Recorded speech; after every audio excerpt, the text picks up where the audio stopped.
Lisa, I'm so glad we're back for another short conversation.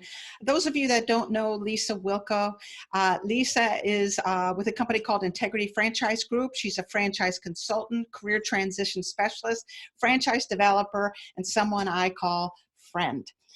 So I'm Rebecca Monet. I'm with Zorakle Profiles. I'm the Chief Scientist and President of Zorakle. We provide profiling tools for franchisors and franchise brokers to help facilitate a right fit between a prospective franchisee and a franchisor. So the topic I wanted to talk to you about today is connection and connecting. Now, I know some of this is intuitive to you. You're a natural sort of pull people together to go do things. Yeah. Yeah, you're good at acting as a catalyst. You're good at pulling people together in groups. One of my fondest memories was at the FBA conference where we all went to see Dan Durney at the it was a stand-up comedy show. You know, it was just going to be a handful of us, and all of a sudden you got 40 or 50 people trucking over to the bar to see Dan. And so not only were you supporting him, but you were pulling all of us together. So this part of you that seems to be innate to connect and to cause connections, I wanted you to address. Do you think about it, or tell me more about this whole, why is connecting so important to you? I don't think about it, but you're right. Like I do, I'm just better. And I mean, I think that's probably why I'm a franchise consultant and broker, right? Because I'm like, okay, you have these skill sets and this background and this fabulous, and you have a business that you're just going to like each other. You're going to have a great connection. You're going to be a good owner. You're going to be happy I brought you this candidate. Okay. Boom. Go, you know, be fabulous. And so, and I guess that has always been successful. So I don't know. So franchise attorneys, right? So we all have a handful of franchise attorneys that we refer to. And then I really do refer based on personality. I refer funding people based on personality, everything. So they had options when they decided to work with me, my candidates, you know what I mean? And they're going to have options for businesses. They should have options for attorneys. They should have options because no matter what we do, our relationships are going to be long-term.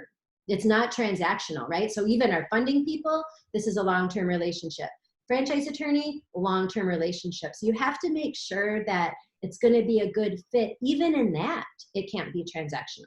So it goes beyond the skill sets to, will they like each other? Will they enjoy each other? Do they see things from a same place? Do they talk the same language even, right? So, you know, some people are super stoic about this business and they're looking at, and my engineers look at a business very stoically, and they want to see numbers and they want to talk very serious. Well, then you're only probably going to like other people who look at businesses in the same way, that are serious and it's not necessarily my personality, but I'll definitely wash down Lisa to make sure that they're not going to miss something just because I'm not connecting with them. And so the same way through the whole process that needs to be. And I mean, as far as getting groups of people together, yes, I love that. I love the more the merrier. We're especially as franchise brokers, we're such islands. You know, I'm in a little office with my 2 cats and my dog, and they're my life right now, you know, in this business. So when we get to go out and be a group of all of us little individuals, it's good. You know, let's all learn from each other and grow together and not be so serious and, you know, all that kind of stuff. So I so agree. And so many franchise brokers, and even for that matter, franchise development people that are working remotely, it's important to reach out and connect, to build your tribe, to spend time with one another. We're all, you know, building our own businesses, and we're not meant, as human beings, we're not meant to be islands. There's something, the broker 3 cities over is going to know, or the development person 3 states over is going to know, that we can learn from and we can support one another. I'm also a believer in the farmer concept. When you plant seeds, right? When you invest in others, not only do they grow their businesses and their skill sets, but there's joy in watching that them. Absolutely. Absolutely. Yeah. And it comes around. Like, I will introduce you to someone that you didn't know before, and and then now you're going to call me and say, hey, I want to do an interview because you might feel that, it's just, it's all of those connections. You don't know where they're going to end up. Yeah. It's funny because I met Brian Linzer from Charles Nicola. I met him at, it was like some conference in Reno a million years ago, and we got more out of the connections that we made there, and we still talk about that today. Like, the connections we made at that conference are 5 years later still some of my strongest connections in the industry. And it's just because we all just kind of bonded at this, I think it was a Murphy broker conference. Wow. Yeah. What's it? Isn't there a book, something like 6 Degrees from Kevin Bacon or something? Right? Exactly. And franchising is so small. I mean, it really is. If you know somebody, it's like, why do I know that name? And it'll come around. But this is just such a tight community. So it's so tight. And to another point with the franchisees, I know, again, for us, we measure their ability to connect, because certain businesses require the franchisee to have those skills. They need to be out in the marketplace. They need to be networking. They need to be building relationships, business to business, or even business to consumer.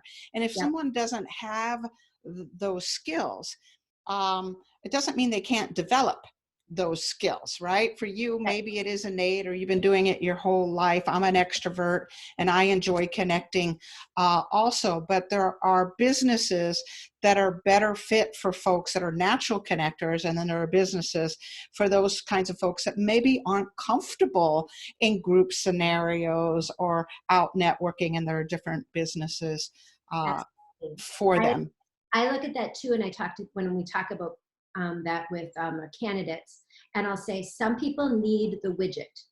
They need the product to sell across the counter, and they're going to depend on the features and attributes of that product to be a successful business owner. And then there's other people that product's in their way.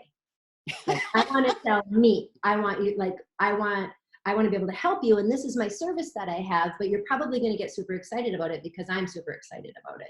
And it's just the personality. And there's both of those business owners can be very, very successful in whatever in business. The right business, which is where your job comes in, to make that connection. I'm not going to show you this business because it doesn't highlight your natural skills and your talents.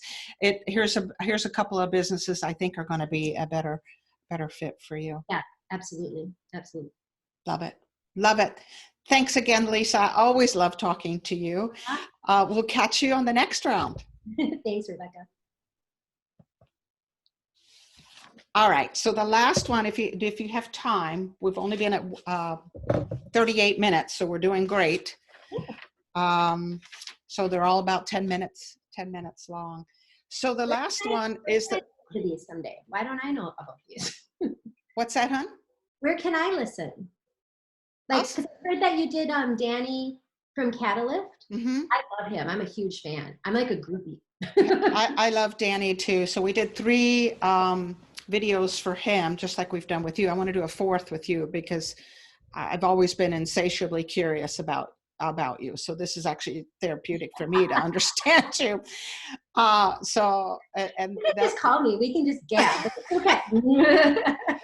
But I also think this is helpful for everyone. It's great for me because I'm learning a lot. So obviously they'll be posted on LinkedIn. They'll be posted on our blog. And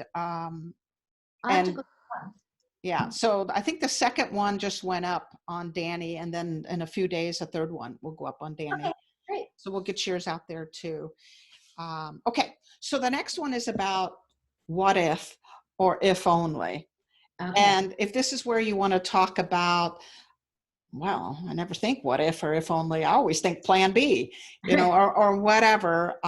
You're welcome to go whatever direction you want to go Okay. on that. Okay, I'm going to start recording. Actually, I'm going to take a drink because I'm parched. All right, sweetheart.